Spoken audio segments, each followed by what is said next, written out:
Season পড়লেও কাজের ব্যস্ততা নেই, চলছে ধীর গতিতে কাজ। পিঠে তৈরি করার মাটির সরার চাহিদা বা লাভ না থাকায় তেমন ভাবে সরার কাজ করতে দেখা যাচ্ছে না মাটির তৈরি কারিগরদের। তবুও পেট বাঁচাতে ভরসা রকমারি মাটির জিনিসপত্রের। সামনেই পৌষ পার্বণ, তার আগেই মাটির সরার কাজ তেমন ভাবে চোখে পড়ে না জলপাইগুড়ি শহর ছেড়ে বিভিন্ন পালপাড়াতে। তবুও কিছু কিছু সরার কাজ করছেন কিছু মানুষ।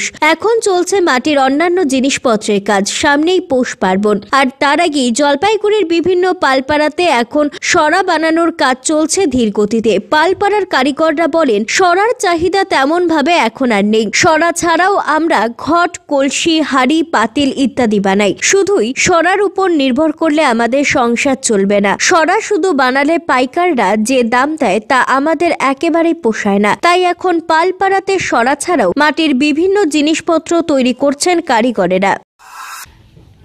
আছে, বানানো হয় নাই এখনো। আচ্ছা, করবেন? হ্যাঁ, করব।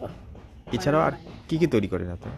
এই তো সরা, পাতিল, ঘট বাজারে রং করে দেয় দিন বাজারে। আচ্ছা, সামনেই তো পৌষ পার্বণ, কতটা আশা আপনারা এবার? ওতে আর কয় পয়সা হয়, ফেরি করে বিক্রি করলে একটু হয়, পাইকারি করতে পাইকারি রেটে আর কয়টা। ওর উপর নির্ভর করে চলে না? না, তেমন একটা হয় না। মানে ও সব মিলিয়ে আপনারা জিনিসপত্র বানান মাটির? হ্যাঁ।